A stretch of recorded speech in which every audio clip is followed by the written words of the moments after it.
사랑하는 성도 여러분, 여러분들이 살고 있는 미국에는 많은 학교들이 있습니다. 특별히 미국에는 대학들이 많습니다. 많은 미국 대학들은 학문과 업적으로 인하여 매우 유명한 대학들이 많습니다. 그 중에서 가장 유명하고 미국 최초로 설립된 대학은 하버드 대학교입니다. 저도 저희 스태프들과 함께 하버드 대학을 방문하였습니다. 하버드 대학은 미국 동부 매사추세츠주 캠브리지에 위치하고 있습니다. 하버드 대학의 교정에는 하버드 대학을 시작할 수 있도록 공헌한 존 하버드의 동상이 있습니다. 많은 사람들이 방문해서 존 하버드 동상의 발에 손을 대고 사진을 찍습니다. 하버드 동상에 발을 만지면 자녀가 하버드에 입학한다는 소문으로 많은 사람들이 방문을 합니다.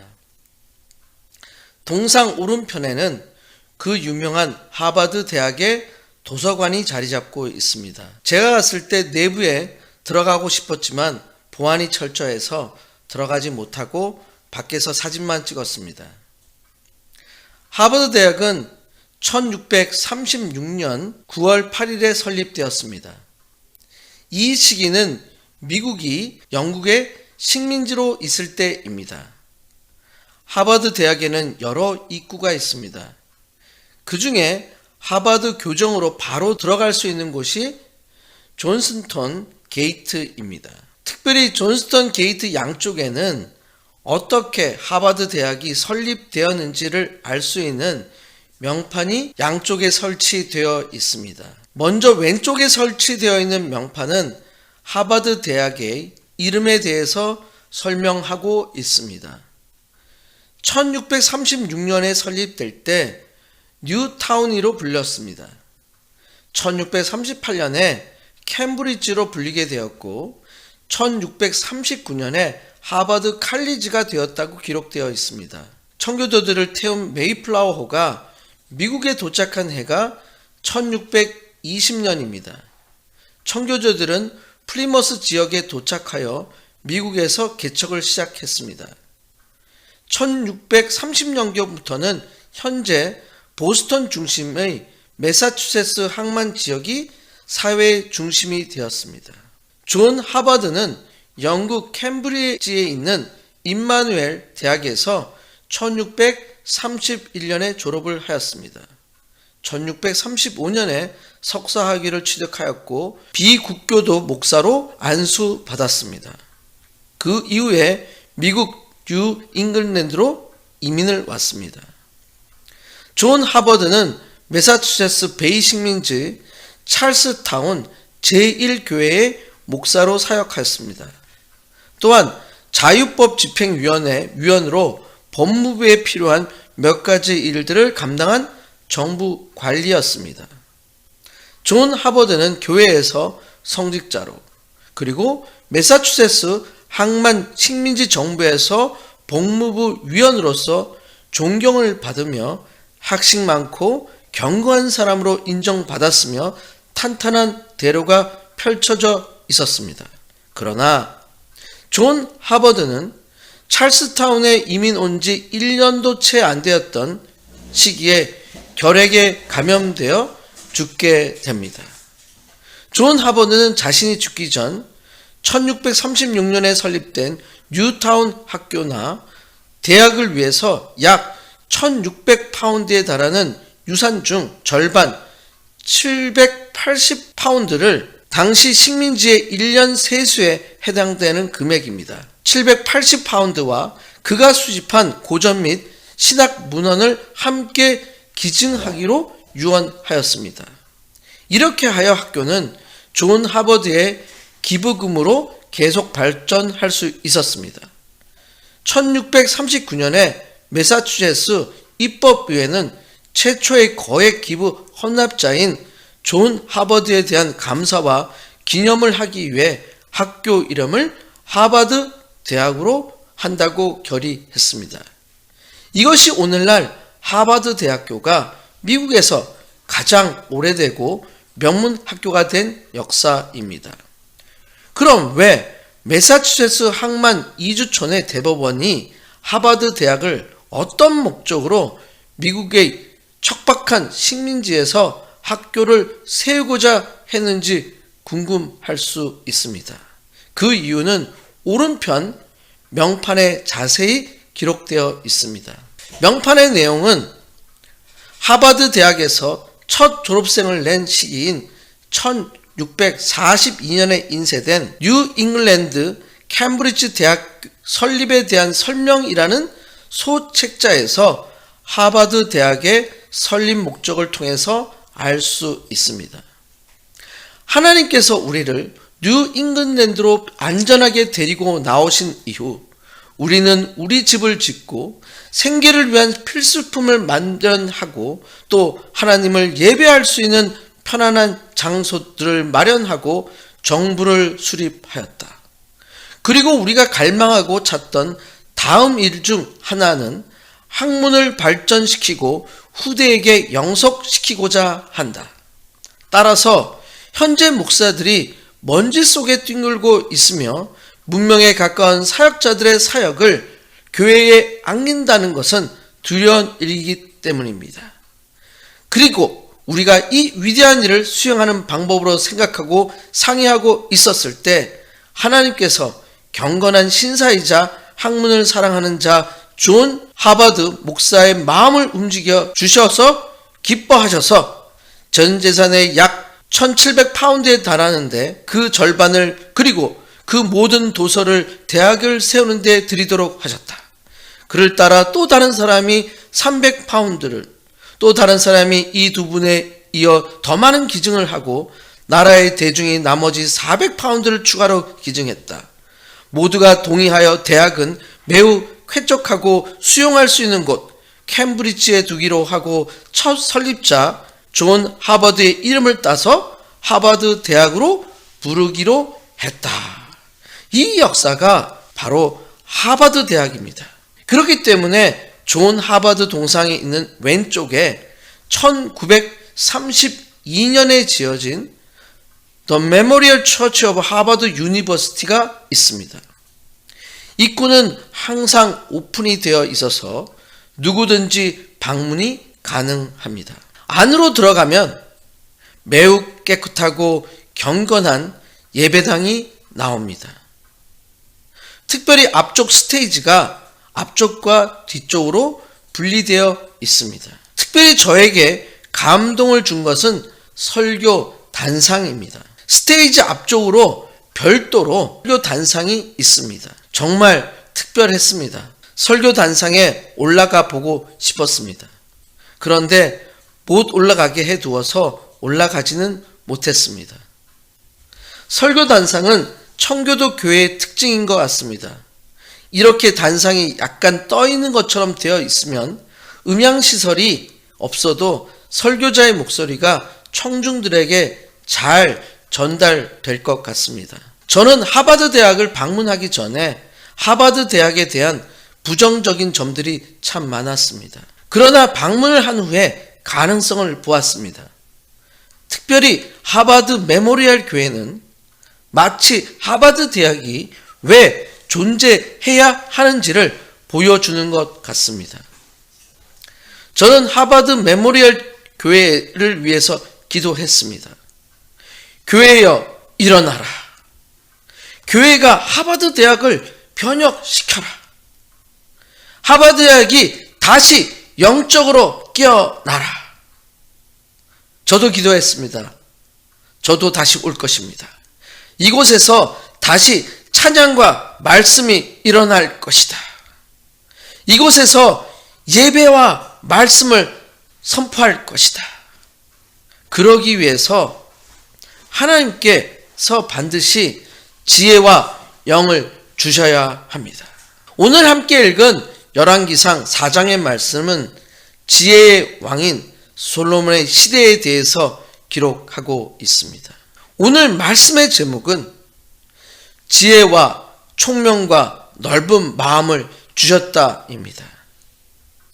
열왕기상 4장 말씀을 통해서 하나님께서 우리에게 주시는 축복과 주시는 축복을 통해서 어떠한 일들이 이루어지는지 함께 배우고자 합니다. 첫 번째로 배우게 되는 것은 지혜와 총명과 넓은 마음을 주셨다입니다. 특별히 하나님께서는 지혜, 총명, 넓은 마음을 주셨다고 기록되어 있습니다. 열왕기상 4장 29절입니다. 하나님이 솔로몬에게 지혜와 총명을 심히 많이 주시고 또 넓은 마음을 주시되 바닷가에 모래같이 하시니, 하나님께서 솔로몬에게 주셨습니다. 지혜를 주셨습니다. 지혜는 영어 번역으로 위즈덤입니다. 지혜는 히브리어로 호크마입니다. 그래서 신학생들에게 호크마 주석이 유명합니다. 지혜는 매우 실제적인 것입니다. 옳고 그름을 잘 분별하게 합니다. 해야 할 일과 하지 말아야 할 일을 결정할 수 있는 능력입니다. 지혜로운 사람은 솜씨 있는 사람을 의미합니다. 특별히 기술을 가진 기능장인이라고 할 수 있습니다. 시, 예술, 음악 등 모든 문화의 분야에서 재능과 총명을 발휘하는 인물이라고 할 수 있습니다. 지혜로운 사람이란 인생의 전반적인 문제에 대해서 특별한 분별력과 통찰력을 지닌 사람이라고 할 수 있습니다.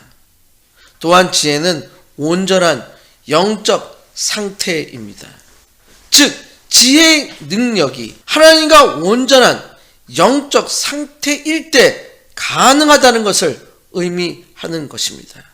따라서 인간의 모든 지혜는 하나님께로부터 주어진 선물입니다. 그렇기 때문에 시편 111편 10절에서는 여호와를 경외함이 지식의 근본이라고 기록되어 있습니다. 또한 욥기 28장 28절에는 주를 경외함이 지혜요 악을 떠남이 명철이라고 하였습니다. 또한 하나님께서 총명을 주십니다. 영어 번역은 very great insight입니다. 총명으로 번역된 히브리어는 테브나입니다. 총명은 예리한 판단력입니다. 총명은 어렵고 복잡한 문제를 정확히 해결하는 능력입니다. 총명은 지혜와 마찬가지로 매우 실질적인 성격을 갖고 있습니다. 또한 하나님께서 넓은 마음을 주셨습니다. 영어로는 breadth of understanding으로 번역되어 있습니다. 넓은 마음에 해당하는 히브리어는 로하브 레브입니다. 넓은 마음이란 다방면에 걸친 해박한 지식을 뜻합니다. 원어적인 뜻은 큰 넓이를 가진 마음입니다. 여기서 사용된 마음은 두뇌, 지식을 뜻하고 있습니다. 큰 넓이는 다양한 분야에서 광범위한 지식을 수용할 수 있는 큰 두뇌 혹은 지식의 용량이라고 할 수 있습니다. 하나님께서 많이 주셨다고 기록되어 있습니다. 많이 주시는 것은 한계가 없습니다. 마치 그 수량이 바닷가에 모래같이 하셨다고 기록되어 있습니다. 바닷가의 모래는 측량할 수 없는 정도의 많음과 풍부함입니다. 넓은 마음은 솔로몬이 다방면에 걸쳐서 광범위한 지식을 가지도록 하나님께서 주셨다는 것을 알려주는 것입니다. 그렇기 때문에 이어지는 열왕기상 4장 30절에 대해서 다음과 같이 기록되어 있습니다. 솔로몬의 지혜가 동쪽 모든 사람의 지혜와 애굽의 모든 지혜보다 뛰어난지라. 솔로몬의 지혜를 비교하고 있습니다. 동쪽 모든 사람은 팔레스틴 동쪽과 동남쪽에 분포된 넓은 지역입니다. 즉 아라비아인들 전체를 가리킵니다. 이스라엘 동쪽 하란 메소포타미아인들을 포함합니다. 스바, 아둠의 대마인들을 포함합니다. 이 지역은 고대 문명의 발상지로 알려져 왔으며 신화적인 내용을 담고 있는 많은 지혜 문서와 자료로 유명하였습니다. 또한 애굽의 모든 지혜와 비교합니다. 피라미드와 같은 것을 보면 고대 애굽은 기하학, 천문학, 의학 등 오늘날의 자연과학과 관계된 실제적인 분야가 매우 발달하였다고 볼 수 있습니다. 그런데 솔로몬은 그들의 모든 지혜보다 뛰어나다고 기록하고 있습니다. 즉 솔로몬의 문화적 업적이 오늘날의 인문과학과 자연과학의 선진국이라고 할 수 있는 다른 나라들을 능가한다는 것을 말해주고 있는 것입니다. 사랑하는 성도 여러분, 하나님께서 주시는 지혜와 총명과 넓은 마음을 받으시길 축원드립니다. 솔로몬처럼 하나님께 지혜를 주시길 요청하시길 바랍니다. 하나님께서 지혜를 주셔야 합니다. 아무리 자신이 열심히 혼자 공부한다고 해서 되지 않습니다. 이것이 하나님의 비밀입니다. 여러분과 여러분의 자녀도 마찬가지입니다. 하나님의 지혜를 구하시길 축원드립니다. 구할 때 하나님의 주심을 믿으시길 바랍니다. 믿으시면 아멘 해보시기를 바랍니다. 아멘. 하나님의 지혜와 총명과 넓은 마음이 여러분 한 분 한 분에게 부어주시길 간절히 축원드립니다. 두 번째로 배우게 되는 것은 평안히 살았더라입니다. 하나님께서 주시는 지혜와 총명과 넓은 마음을 가진 왕이 다스리는 시기의 백성들의 모습입니다. 성경은 어떻게 평안히 살았는지 좀 더 구체적으로 기록하고 있습니다. 열왕기상 4장 20절입니다. 유다와 이스라엘의 인구가 바닷가에 모래같이 많게 되매 먹고 마시며 즐거워하였으며, 유다와 이스라엘 인구가 바닷가에 모래같이 많게 됩니다. 이것은 마치 창세기 22장 17절에서 기록된 바닷가의 모래같이 아브라함에게 주셨던 약속이 이루어진 것 같습니다. 이 약속이 솔로몬 때에 성취되었음을 분명히 보여주는 것입니다. 먹고 마시며 즐거워하였다라고 기록되어 있습니다. 이 기록은 솔로몬 시대의 백성들이 풍요를 누렸다는 것을 알려주고 있습니다. 솔로몬의 지혜로운 통치로 외교적으로, 경제적으로, 국방적으로 모든 분야에 있어서 놀라운 번영이 있었다는 것을 알려주고 있습니다. 그 이유는 하나님께서 주신 지혜와 총명과 넓은 마음을 가진 왕이 다스리기 때문입니다. 여러분의 삶에서도 지혜로운 지도자를 만남으로 먹고 마시며 즐거워하는 편안함을 가지시길 축원드립니다. 열왕기상 4장 21절입니다. 솔로몬이 그 강에서부터 블레셋 사람의 땅에 이르기까지와 애굽 지경에 미치기까지의 모든 나라를 다스림으로 솔로몬이 사는 동안에 그 나라들이 조공을 바쳐 섬겼더라. 여기서 말하는 그 강은 유프라데스 강입니다. 블레셋과 애굽과 모든 나라를 다스립니다. 즉 솔로몬 왕국의 판도가 북으로는 유프라데스 강, 서쪽으로는 지중해 연안의 블레셋, 그리고 남쪽으로는 애굽의 국경에 이르는 광활한 지역이었음을 말해주고 있습니다. 여기에 속한 국가들이 솔로몬의 속국이 된 것입니다. 속국을 만든다는 것은 국력이 강하기 때문에 그들에 대한 지배권을 계속 유지하는 것입니다. 역사적 사실을 보면 동쪽의 메소포타미아 지역은 암흑세기를 맞아 특별한 강대국이 없었던 침체된 상태였습니다. 남쪽의 강대국이었던 애국도 극도로 쇠약하였던 21 왕조의 시기였습니다. 따라서 이러한 국제 정세 속에서 이스라엘은 외부의 영향을 받지 않고 그들의 국경까지 확장하여 영향력을 미칠 수 있었습니다. 여러분의 삶에서도 마치 이스라엘이 조공을 받은 것처럼 조공을 바치는 삶이 아니라 조공을 받으시는 삶이 되시길 축복합니다. 열왕기상 4장 25절입니다. 25절에는 특별히 포도나무와 무화과 나무가 기록되어 있습니다. 솔로몬이 사는 동안에 유다와 이스라엘이 단에서부터 브엘세바에 이르기까지 각기 포도나무 아래와 무화과 나무 아래에서 평안히 살았더라. 단에서부터 브엘세바에 이르기까지는 이스라엘 전 지역에 대한 표현입니다. 단은 이스라엘 최북단에 위치한 성읍이고 브엘세바는 최남단의 성읍입니다. 특별히 포도나무 아래와 무화과 나무 아래에서 편안히 살았다라고 기록되어 있습니다. 포도와 무화과는 이스라엘의 대표적 작물입니다. 또한 평화와 안정과 번영의 상징입니다.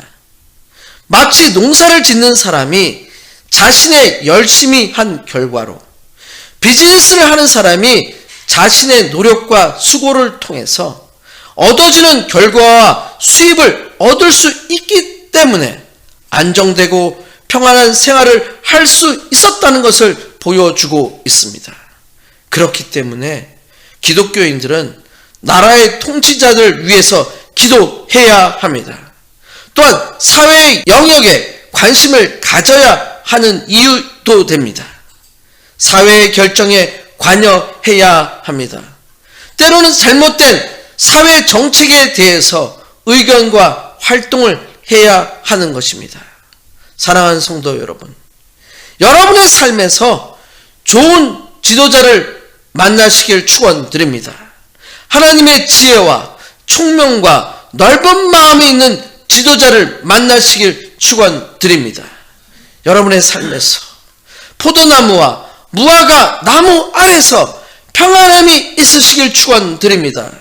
여러분의 노력과 수고에 대한 열매를 다른 사람에게 빼앗기지 아니하고 여러분 자신과 가족을 위해서 사용할 수 있는 환경과 여건이 되시길 간절히 축복드립니다. 세 번째로 배우게 되는 메시지는 지혜를 들으러 왔더라입니다. 여러분들도 어떤 음식점이 음식을 잘한다고 해서 방문해 보신 경험들이 있을 것 같습니다.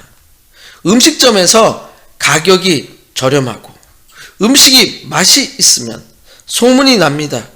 한번 가본 사람들이 다시 찾아가게 됩니다. 열왕기상 4장 34절입니다. 사람들이 솔로몬의 지혜를 들으러 왔으니 이는 그의 지혜의 소문을 들은 천하 모든 왕들이 보낸 자들이더라. 소문이 모든 민족, 모든 왕에게 퍼집니다. 하나님께서 솔로몬에게 주신 지혜와 총명과 넓은 마음으로 인하여 솔로몬은 소문나게 되었습니다. 많은 나라의 왕들이 스스로 예루살렘을 방문하도록 만들었습니다. 이렇게 되므로 이스라엘은 번영을 누리게 되었습니다. 사랑하는 성도 여러분, 하나님께서 주시는 지혜와 총명과 넓은 마음을 받으시길 축원드립니다. 하나님께서 주시는 지혜를 통해서, 하나님께서 주시는 총명을 통해서, 하나님께서 주시는 넓은 마음을 가지고 여러분의 모든 일과 결정을 하시길 바랍니다. 여러분의 삶에서 포도나무와 무화과 나무의 열매를 얻으시길 축원드립니다. 여러분의 삶에 윤택함과 평안함이 있으시길 축원드립니다.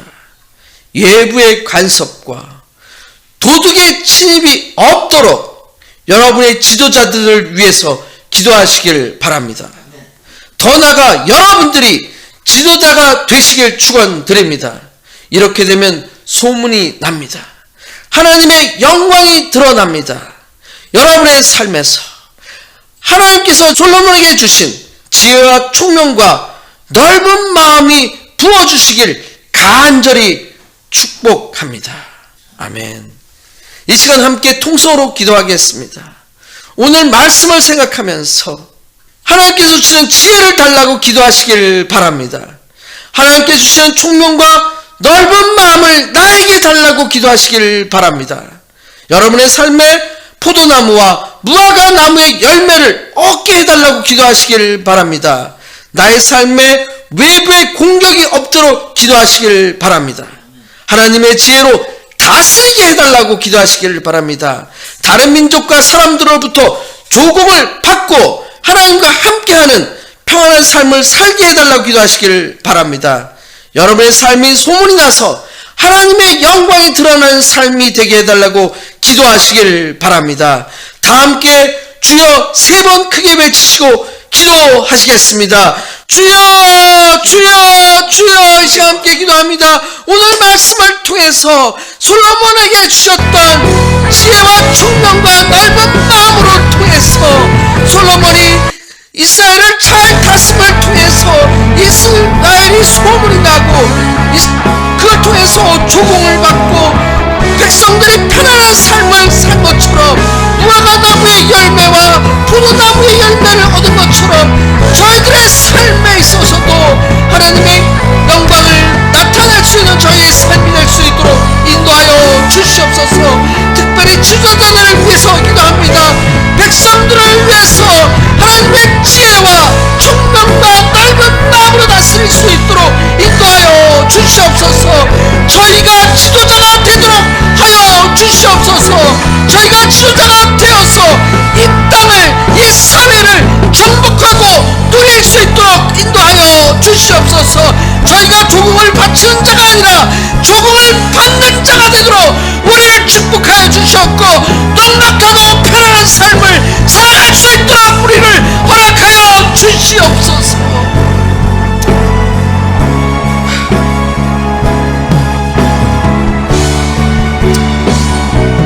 하나님 아버지 감사합니다.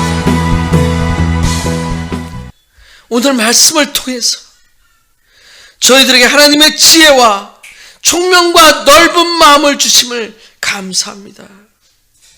저희들의 삶에서 하나님께서 주신 지혜와 총명과 넓은 마음을 사용하겠습니다. 올바른 판단과 결정을 하겠습니다. 포도나무와 무화과 나무를 심겠습니다. 포도나무와 무화과 나무의 열매를 얻겠습니다. 열매로 인하여 평안한 삶을 살게 우리를 도와주시길 간구합니다. 세상의 도전과 지도자들을 위해서 기도하겠습니다. 기도와 함께 잘못된 사회에 대해서 하나님의 말씀을 선포하겠습니다. 저희들의 삶을 통해서 하나님의 영광이 소문나기를 소원합니다. 우리의 삶을 축복하여 주시옵소서. 지혜와 복의 근원이신 예수 그리스도의 이름으로 간절히 기도드렸습니다. 아멘.